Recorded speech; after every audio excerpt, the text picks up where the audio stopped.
Buenos días, tardes o noches. Bienvenidos a Relatos de Medianoche, un lugar donde las sombras cuentan historias y lo desconocido siempre está más cerca de lo que imaginas. Prepárate para escuchar relatos que helan la sangre y leyendas que no te dejarán dormir. Si te gusta este tipo de contenido, suscríbete y déjame un comentario con lo que te gustaría escuchar después. Comencemos.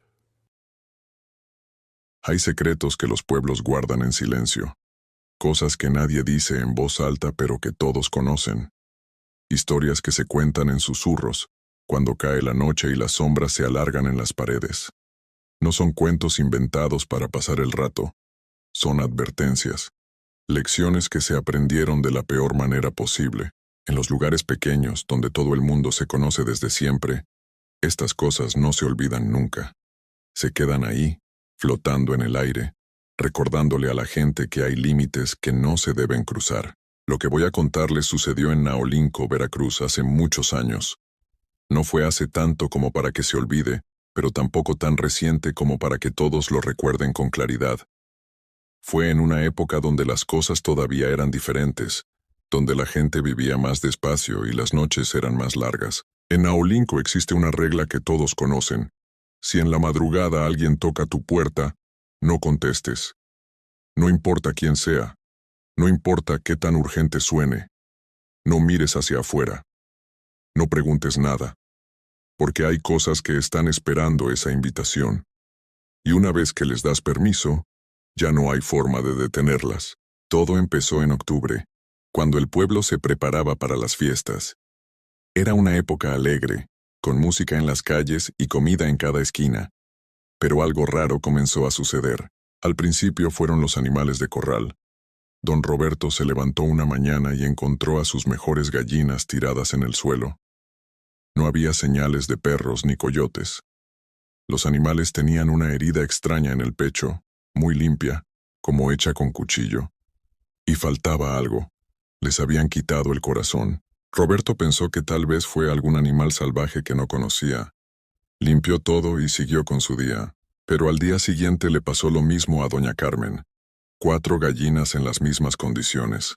Sin corazón. Con esa herida perfecta. La tercera noche fueron las cabras de don Ernesto. 2 animales grandes y fuertes que aparecieron igual que las gallinas. El pueblo empezó a ponerse nervioso. En la tienda, en la plaza, en todas partes la gente hablaba de lo mismo. Algo o alguien estaba haciendo esto, y nadie sabía qué era. Los hombres del pueblo decidieron hacer guardias por las noches. Se turnaban para vigilar los corrales con linternas y palos. Pero las noches eran muy oscuras, y quien fuera que estaba haciendo esto, conocía bien cada rincón del pueblo. Una noche sin luna, don Armando decidió quedarse despierto vigilando sus animales. Se sentó con una lámpara pequeña y un machete, decidido a no moverse hasta que amaneciera. Las primeras horas fueron tranquilas. Solo el viento y algún ladrido lejano. Pero cerca de las 3 de la mañana, cuando el sueño casi lo vencía, escuchó pasos. Alguien se acercaba al corral. Armando apagó la lámpara y agarró el machete con fuerza. Su corazón latía tan fuerte que pensó que se escucharía desde afuera. Los pasos se detuvieron justo del otro lado del corral. Entonces vio una figura entre las sombras. Era una persona, un hombre que se había metido entre sus animales. Armando lo reconoció de inmediato. Era Felipe, el hombre que trabajaba arreglando pieles de animales para hacer zapatos y cinturones. Felipe siempre había sido callado. Vivía solo en las orillas del pueblo y casi no hablaba con nadie. La gente lo respetaba por su trabajo, pero nadie se acercaba mucho a él. Había algo raro en su manera de ser. Armando estuvo a punto de gritar, de preguntarle qué estaba haciendo ahí, pero algo lo detuvo. La forma en que Felipe se movía no era normal. Sus movimientos eran demasiado silenciosos, como si flotara. Se desplazaba entre las gallinas sin hacer el menor ruido. De repente Felipe se quedó quieto, y entonces comenzó a cambiar. Al principio Armando pensó que era su imaginación, que el miedo le estaba jugando una mala pasada. Pero no. Lo que veía era real.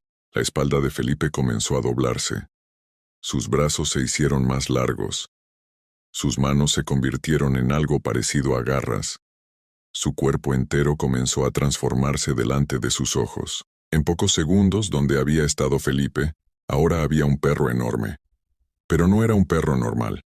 Era una bestia del tamaño de un ternero, con pelo negro y espeso. Y lo más aterrador de todo, tenía los ojos cerrados, como si no los necesitara para ver. Armando quería gritar, correr, hacer cualquier cosa, pero el terror lo tenía paralizado. No podía moverse, solo podía ver cómo esa cosa se acercaba a sus gallinas. El animal se movió con una precisión escalofriante. Sin abrir los ojos, fue directamente hacia la gallina más grande. La agarró con sus garras, y con un solo movimiento le abrió el pecho. Metió el hocico dentro, y sacó el corazón. Se lo comió en un segundo. Armando lo vio todo. Vio cómo la criatura hacía lo mismo con otras 2 gallinas. Vio cómo solo se comía los corazones, dejando el resto ahí tirado. Y vio cómo, después de terminar, se quedó inmóvil unos momentos, como disfrutando lo que acababa de hacer. Luego, tan silenciosamente como había llegado, la criatura caminó hacia la salida. Y justo antes de irse, se transformó otra vez. En segundos, volvió a ser Felipe. El mismo hombre de siempre, como si nada hubiera pasado. Felipe se alejó caminando normalmente, como si regresara de un paseo. Armando se quedó ahí temblando hasta que salió el sol. Cuando revisó el corral encontró exactamente lo que esperaba. 3 gallinas sin vida, con el pecho abierto y sin corazón. Pero ahora sabía la verdad. Al día siguiente Armando no sabía qué hacer. ¿Cómo iba a decirle a la gente que había visto a Felipe convertirse en un monstruo? ¿Quién le iba a creer? Decidió contárselo primero a su compadre Luis, que era una persona de confianza. Luis lo escuchó en silencio, con una expresión cada vez más preocupada. «Compadre, eso es muy grave. ¿Estás seguro de lo que vio?» «Tan seguro como que estamos aquí parados». Luis se quedó pensando. «Mire, yo le creo. Pero si le contamos esto al pueblo así como así, van a pensar que perdimos la razón. Necesitamos más pruebas». Decidieron contárselo a otros hombres del pueblo, pero con cuidado. La noticia se fue extendiendo poco a poco. En una semana, muchos ya sabían que Felipe no era una persona normal, y la gente tenía miedo. Los nahuales no eran algo nuevo en esa región. Las historias sobre hombres que podían convertirse en animales existían desde hace mucho tiempo. Pero una cosa era escuchar las historias de los abuelos, y otra muy diferente era tener uno viviendo en el mismo pueblo. Algunos hombres decidieron hacer algo. Se organizaron y planearon esperar a la criatura. «Vamos a esperarlo en el corral de don Raúl», dijo Mario, que era el más valiente del grupo. «Esa bestia va a ir ahí tarde o temprano, y cuando aparezca, vamos a actuar». La noche que eligieron era perfecta. No había luna, todo estaba muy oscuro. Don Raúl aceptó ayudar. 5 hombres se escondieron alrededor del corral, todos con machetes bien afilados. Esperaron durante horas, sin hacer ruido. Cerca de las 2 de la mañana escucharon los pasos. La criatura apareció exactamente como Armando la había descrito. Un perro gigante, negro con los ojos cerrados. Los hombres esperaron a que estuviera bien adentro del corral. Mario fue el primero en atacar. Salió de su escondite y le dio un golpe fuerte en el costado izquierdo. La criatura lanzó un aullido horrible que despertó a medio pueblo. Pero en lugar de caer, la bestia se volvió hacia Mario con una furia terrible. Sus ojos seguían cerrados, pero parecía saber exactamente dónde estaba cada uno. Los otros 4 atacaron al mismo tiempo, pero la criatura era demasiado rápida. Se escabulló entre ellos como humo y desapareció en la oscuridad, dejando un rastro de sangre. Al día siguiente algo confirmó todo. Felipe apareció en el pueblo caminando encorvado, con el costado izquierdo vendado y una expresión de dolor en la cara, exactamente donde Mario había golpeado a la bestia. Ya no había dudas. Felipe era un nahual, y estaba herido pero no vencido. Lo que siguió fue peor. Como si la herida lo hubiera enfurecido, los ataques se volvieron más frecuentes. Ya no era solo una gallina de vez en cuando. Ahora atacaba varias veces por semana, dejando más animales sin vida. Los hombres intentaron emboscarlo de nuevo, pero ya no funcionó. La criatura parecía conocer cada plan, cada trampa. El pueblo entero vivía con miedo. Las mujeres ya no salían de noche. Los niños no jugaban después del atardecer. Los hombres caminaban en grupos. Pero lo peor eran las noches, porque Felipe había empezado a rondar las casas. La gente escuchaba pasos pesados en los techos, arañazos en las puertas, respiración fuerte del otro lado de las paredes, y lo más aterrador, golpes en las puertas en plena madrugada. Al principio, cuando alguien tocaba de noche, la gente preguntaba quién era. Pero después de unos días se dieron cuenta de algo horrible. Cada vez que alguien respondía a los golpes, las cosas se ponían peor. Don Miguel fue el primero en notarlo. Una noche alguien tocó su puerta cerca de las 4 de la mañana. ¿Quién es?, preguntó desde adentro. Una voz ronca y extraña le respondió: «Soy yo, don Miguel, ábrame». Miguel no reconoció la voz, pero algo en ella le dio mucho miedo. No abrió la puerta. Al día siguiente, 6 de sus gallinas aparecieron sin vida. Y durante los próximos días, los golpes en su puerta se repitieron cada noche. Lo mismo les pasó a otros, a doña Rosa, a don Pablo, a todos los que habían respondido a los golpes. El pueblo se estaba volviendo loco de terror. Fue entonces cuando doña Beatriz, la mujer más sabia del pueblo, pidió que se reunieran todos en la iglesia. Doña Beatriz era mayor y conocía todos los secretos antiguos para protegerse de estas cosas. La gente confiaba en ella porque había resuelto problemas parecidos antes. «Escúchenme bien», les dijo a todos. «A ese nahual no lo van a vencer con violencia. Solo lo van a hacer más fuerte y más furioso». «Entonces, ¿qué hacemos, doña Beatriz?», preguntó Armando. «Hay que hacerlo de otra manera. Los nahuales tienen sus debilidades y si las conocemos podemos hacer que se vaya». Doña Beatriz les explicó lo que debían hacer. Primero, todas las casas del pueblo tenían que tener cruces de palma bendita en las puertas y ventanas, por fuera y por dentro, y había que poner sal bendita en todas las entradas. Segundo, y esto era lo más importante, nadie, absolutamente nadie, podía hablar si alguien tocaba su puerta de noche. «¿Por qué, doña Beatriz?», preguntó doña Rosa. «Porque cuando ustedes hablan, cuando responden, le están dando permiso para entrar. No solo a su casa, sino a su vida entera. Y una vez que entra, ya no hay forma de sacarlo». También les dijo que no podían mirar a la criatura a los ojos, ni siquiera de casualidad. Los ojos de un nahual pueden enfermar a una persona para siempre. Pueden volver loca a la gente o quitarle las ganas de vivir. El pueblo entero empezó a trabajar esa misma tarde. Consiguieron palmas, las llevaron a bendecir con el padre y las pusieron en cada puerta y ventana. Compraron sal de grano y la esparcieron en todas las entradas después de que el padre la bendijera. Y lo más difícil, se organizaron para resistir juntos. «Van a ser 3 noches muy difíciles», les advirtió doña Beatriz. «Esa cosa va a hacer todo lo posible para que ustedes hablen, para que abran las puertas, para que lo miren. Va a imitar voces de personas conocidas, va a fingir que alguien está en peligro, va a hacer ruidos horribles. Pero no importa qué pase, no hablen, no abran, no miren». La primera noche fue un infierno en vida. Los golpes en las puertas empezaron a las 11 y no pararon hasta que amaneció. No eran golpes normales, eran golpes desesperados, furiosos, como si alguien quisiera tirar las puertas a la fuerza. La criatura imitaba voces, gritaba como si fuera un niño perdido, lloraba como si fuera una mujer en peligro, gemía como si fuera un hombre herido, y siempre, siempre pedía que abrieran. «Ayúdenme, por favor, me están persiguiendo». «Soy yo, don Raúl. Ábranme que me siento muy mal». «Mamá, soy yo, tu hijo. Ábreme que tengo mucho frío». Pero la gente resistió. Por más que les doliera el corazón escuchar esos lamentos, por más que quisieran ayudar, nadie habló. Ni una sola palabra. Los arañazos en las ventanas fueron lo peor. Sonaba como si alguien estuviera raspando la madera con cuchillos, durante horas sin parar. Algunos niños lloraban tapándose los oídos. Las mujeres rezaban en voz baja. Los hombres apretaban los puños con rabia por no poder hacer nada. La segunda noche fue igual de terrible, pero ya la gente sabía qué esperar. Se taparon los oídos con trapos. Rezaron durante horas. Algunos hasta lograron dormir del cansancio puro, pero la tercera noche fue diferente.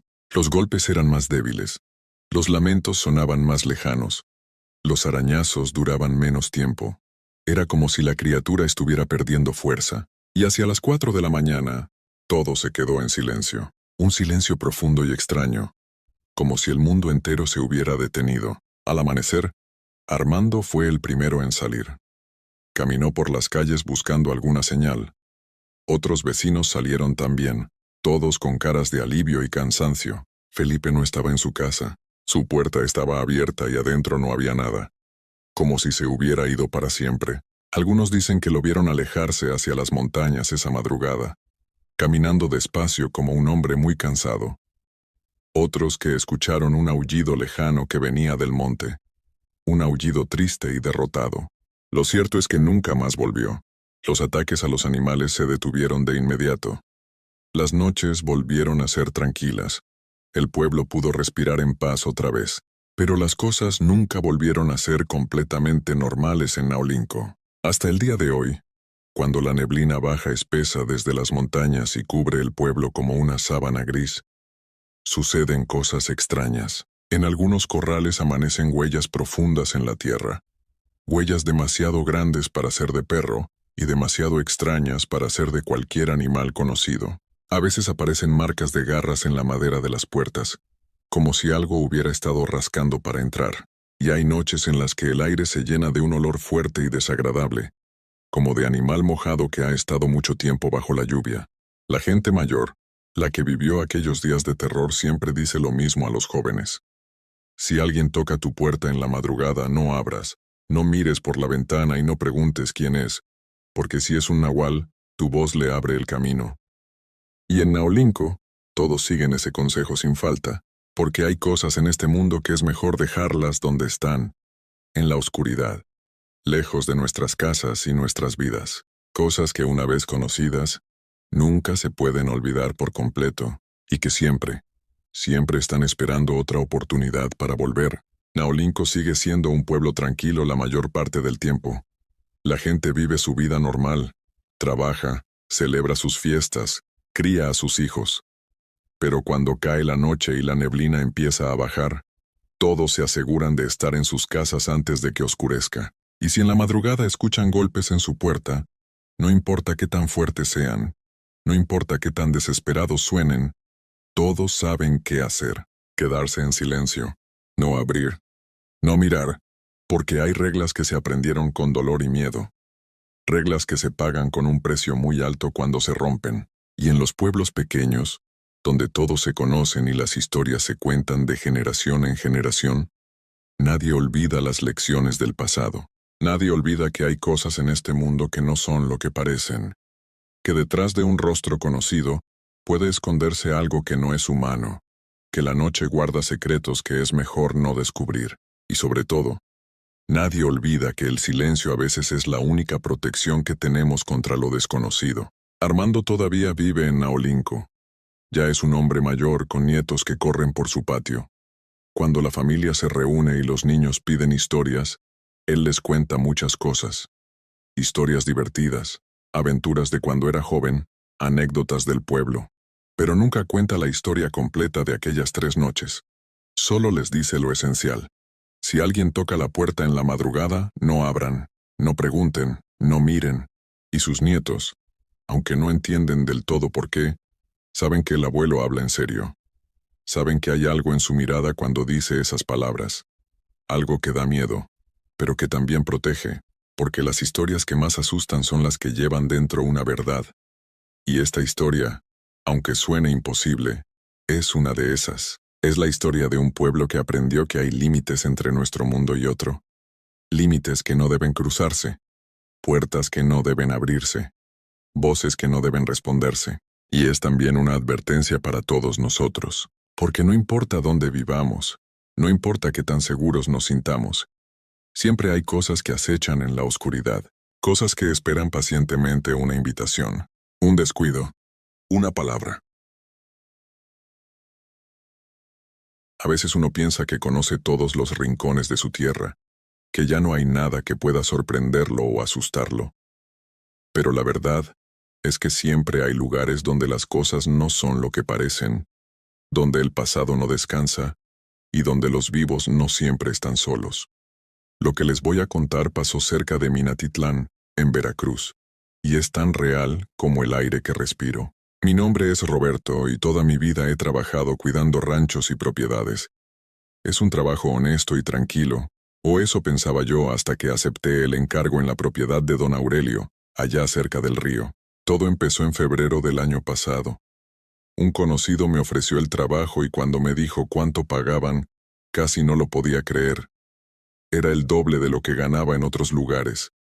Le pregunté por qué pagaban tanto y me dijo que era porque la propiedad estaba muy alejada y necesitaban a alguien que se quedara ahí día y noche sin faltar. El rancho era grande, tenía como 40 hectáreas llenas de árboles frutales. La casa era chica pero tenía todo lo necesario: 2 habitaciones, cocina y baño. Lo mejor era la vista al río desde la ventana principal. El agua bajaba despacio y el sonido me ayudaba a dormir en esas noches tan calurosas. Los primeros días todo estuvo tranquilo.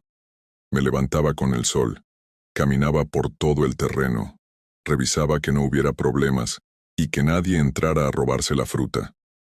Por las tardes me sentaba afuera a tomar café mientras veía el atardecer. Era exactamente la paz que necesitaba después de tantos años trabajando en la ciudad con tanto ruido y apuro. Pero después de 5 días ahí, comencé a notar algo raro. Cada mañana cuando salía a revisar, encontraba huellas frescas en la orilla del río. Eran huellas de botas grandes, como de un hombre corpulento. Pensé que tal vez era algún pescador que llegaba muy temprano, pero me extrañó que las huellas siempre terminaban en el agua, como si la persona hubiera entrado al río y no hubiera salido nunca. Le pregunté a doña Carmen, una señora del pueblo que me traía comida 2 veces a la semana. Cuando le conté de las huellas, su cara cambió por completo. Se puso seria y hasta un poco pálida. «Roberto», me dijo con voz baja, «llevo toda mi vida aquí y conozco a cada persona de estos rumbos. Nadie viene a pescar de este lado del río, y menos tan temprano. La gente del pueblo no se acerca mucho por aquí porque dicen que pasan cosas extrañas». Quise que me contara más, pero solo movió la cabeza y cambió la conversación. Desde ese día, doña Carmen empezaba a llegar más temprano y se iba mucho antes de que se metiera el sol. Yo no le puse mucha atención. Pensé que eran solo historias que se inventa la gente de los pueblos. Pero las huellas siguieron apareciendo todas las mañanas, siempre frescas, siempre entrando al agua. Y empezaron a pasar más cosas. En las noches escuchaba pasos pesados que se acercaban a la casa, daban vueltas alrededor y luego se iban hacia el río. Al principio pensé que eran animales, quizá un perro grande o algún animal salvaje, pero cuando salía con la lámpara para ver, no había nada. Solo el silencio y el viento moviendo las ramas de los árboles. Una noche, como a las 2 de la madrugada, un ruido muy fuerte me despertó. Parecía que algo pesado había caído en el porche. Brinqué de la cama y agarré la lámpara y el machete que siempre tenía cerca por si acaso. Cuando abrí la puerta no había nada, pero el aire olía muy feo, como a agua estancada y pescado echado a perder. Esa noche decidí quedarme despierto para ver qué pasaba realmente. Me senté en una silla junto a la ventana, con las luces apagadas, esperando. Como a las 3 de la mañana, oí los pasos otra vez. Esta vez venían directo hacia la casa, lentos, como si la persona no tuviera ninguna prisa o le costara trabajo caminar. Me asomé por la ventana con mucho cuidado y lo que vi me dejó helado. Era un hombre muy alto y muy delgado, vestido con ropa vieja y completamente mojada. Caminaba muy raro, como si no estuviera acostumbrado a pisar tierra firme. Tenía el pelo largo y empapado pegado a la cabeza y la piel muy blanca, casi del color de la leche. El hombre llegó hasta el porche y se quedó parado ahí, mirando directo hacia mi ventana. Me escondí rápido. El corazón me latía tan fuerte que sentía que me iba a explotar el pecho. Esperé un rato largo, y cuando volví a asomarme, ya no estaba. A la mañana siguiente encontré huellas mojadas en todo el porche, y un charco de agua sucia donde el hombre había estado parado. También había manchas verdes en la madera, como de lodo del fondo del río. Esa tarde, cuando llegó doña Carmen, le conté todo lo que había visto. Se puso muy pálida y me agarró del brazo con fuerza, como asustada. «Roberto, ese hombre que describes, ¿tenía los ojos muy hundidos y la ropa toda destrozada?». Le dije que sí, que era exactamente como lo había visto. Doña Carmen se persignó varias veces y me miró con los ojos llenos de miedo. «Ese es don Eusebio», me dijo con la voz temblando. «Desapareció hace como 9 años. Vivía solo en una casa que estaba justo donde ahora está la tuya. Una tarde de tormenta salió a recoger sus redes y nunca volvió. Encontraron su bote volteado río abajo, pero a él nunca lo encontraron». Me contó que don Eusebio era un hombre muy callado, que casi no se juntaba con la gente del pueblo. Se la pasaba todo el día pescando y por las noches se sentaba en la orilla del río mirando el agua. La gente decía que hablaba solo, como si platicara con alguien invisible. «Desde que desapareció», siguió doña Carmen, «han venido varias personas a cuidar este lugar, pero ninguna aguanta más de 2 semanas. Todos se van corriendo, diciendo que ven cosas y que oyen ruidos muy raros por las noches». Cuando doña Carmen se fue, me quedé pensando en todo. Una parte de mí quería hacer mis maletas e irme esa misma noche, pero necesitaba el dinero del trabajo. Decidí quedarme, pero ahora ya sabía qué era lo que estaba pasando. Esa noche no pude dormir nada. Me quedé sentado en la sala con todas las luces prendidas, esperando. Como a las 2 de la madrugada, alguien comenzó a tocar la puerta muy despacio. No eran golpes normales. Sonaba como si alguien estuviera raspando la madera con las uñas. «¿Quién anda ahí?», grité, pero nadie contestó. Los rasguños siguieron por varios minutos y luego pararon. Junté valor y me acerqué a la puerta. Pegué la oreja a la madera y escuché una voz muy bajita, como un susurro que venía de lejos. «Esta es mi casa. Siempre ha sido mi casa». La voz sonaba como si la persona estuviera hablando debajo del agua. Se me erizó toda la piel y me alejé hasta que choqué con la pared del otro lado. «Mi río, mis peces, mi casa», seguía diciendo la voz cada vez más fuerte y más clara.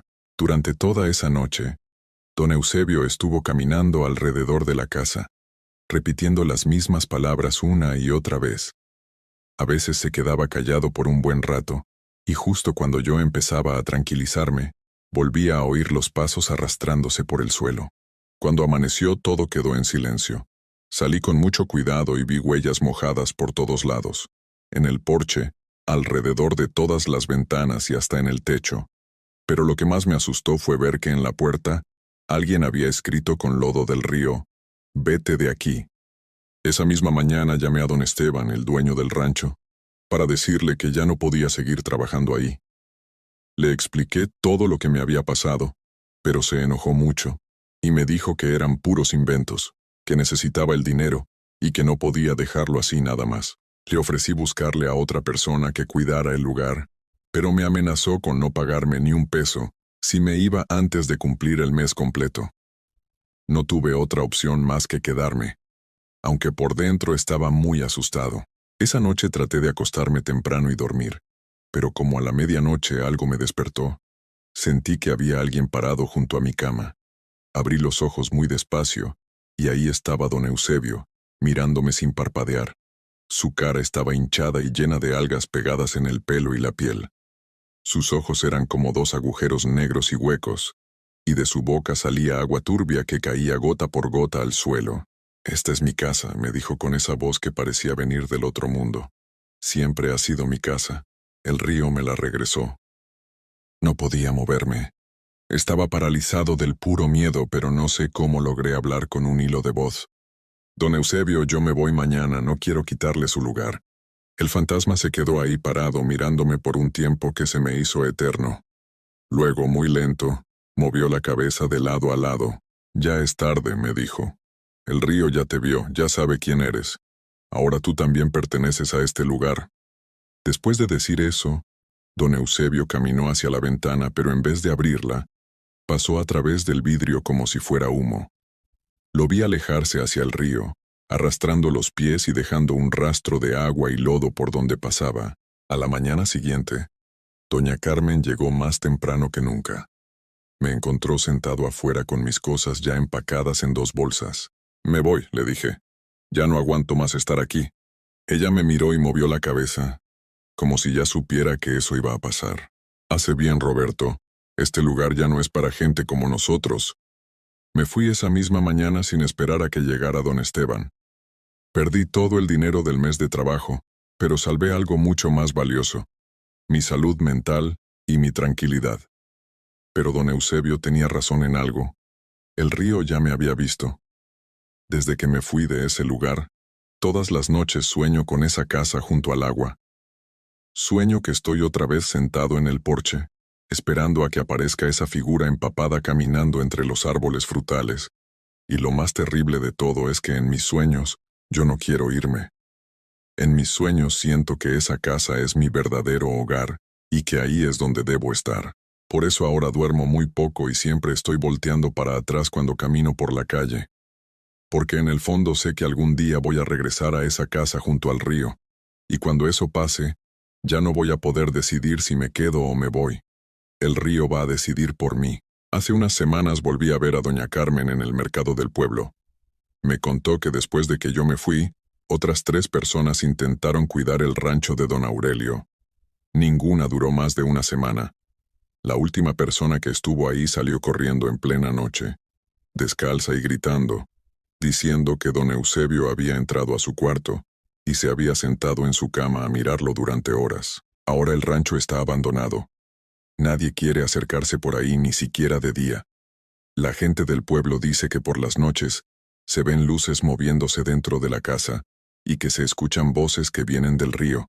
Algunos pescadores que pasan por la zona dicen que han visto una figura alta y delgada caminando entre los árboles, siempre mojada, siempre buscando algo o a alguien. Doña Carmen me dijo algo más antes de despedirnos ese día en el mercado.